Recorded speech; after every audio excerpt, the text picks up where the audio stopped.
Hello and welcome to Skyvia tutorials. Today we'll show you how to sync data between NetSuite and BigQuery with no coding. For this tutorial, we chose two scenarios. The first is replicating NetSuite customers, products, and prices to BigQuery for future analysis. The second is reverse ETL of sales orders from BigQuery to NetSuite for operational tasks. This tutorial assumes you already have a Skyvia account. If you don't have it yet, you can create it for free by following the link in the description. Before you start integrating NetSuite and BigQuery, create connections to each of them. First, prepare NetSuite for integration. Enable authentication, create the corresponding role, create an integration record in the NetSuite interface, and obtain the needed credentials. To learn more about how to get credentials for the NetSuite connection, follow the link in the description. To create a connection to NetSuite in Skyvia, click Create New. Select Connection and choose NetSuite version 2. Select the authentication type and fill in the connection parameters. Besides cloud source connections, Skyvia supports a wide range of databases and data warehouses such as BigQuery, Snowflake, Redshift, SQL Server, MySQL, Postgres, and others. To create a connection to BigQuery, log in with your Google account. Enter your project ID, dataset ID, and a cloud storage bucket. Once the connections are ready, let's move to replication.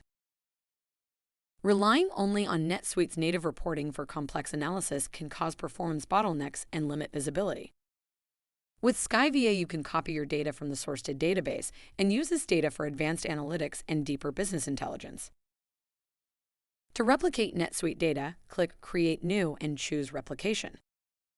An easy-to-use wizard will lead you through the whole process in a few clicks.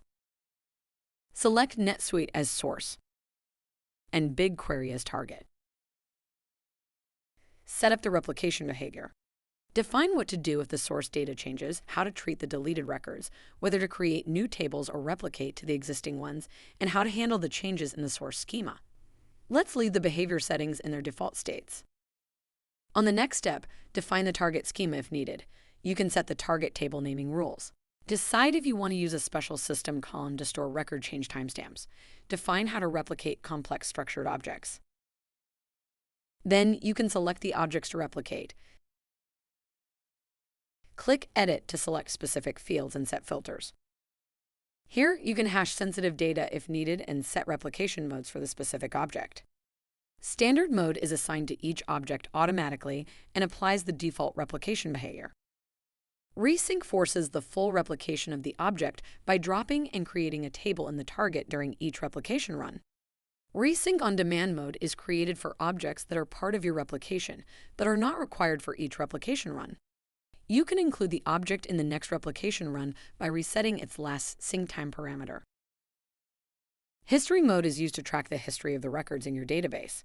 Enable it for the chosen objects in source to store every change made to the object's records in target using the type 2 slowly changing dimension. It basically adds a few more fields to your object that help to keep multiple versions of the same rows and check the status of the row and its changes during a specific period of time. Proceed to another step. Click Yes to set the schedule. You can set the integration to run at a specific time or recur on specific days of the week. Once it is done, click Save and Finish. Additionally, you can customize replication options. Enable incremental updates to include only data changes since the last replication run. Select the Update Schema checkbox to apply changes made in the Cloud app to the target database schema. You can also choose to create or drop tables. After you run the replication, check the execution status and results on the Monitor and Log tabs. The number of successfully replicated rows appears, along with error messages if something went wrong. Let's move to the second scenario.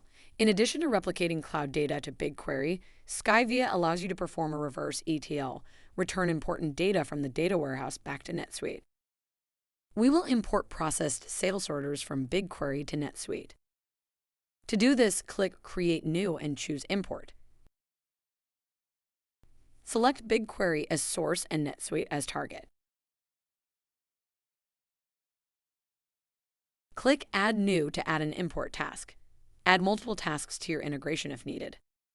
Select the sales order table as the source object. On the Target Definition tab, select the sales order in NetSuite as the target object and choose the operation. Use Insert to add new records, Update to modify existing ones, and Delete to remove records. The Upsert operation updates a record if it exists or inserts a new one. Skyvia maps fields automatically.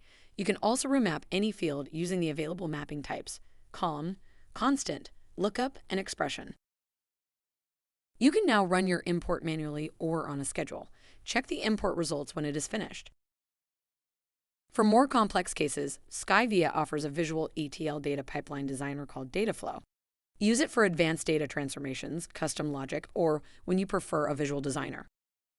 For example, the displayed data flow gets data from NetSuite and distributes it to several databases simultaneously.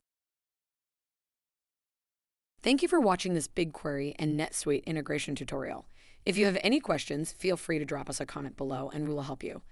To try Skyvia for free, use the link in the description. See you in the next videos.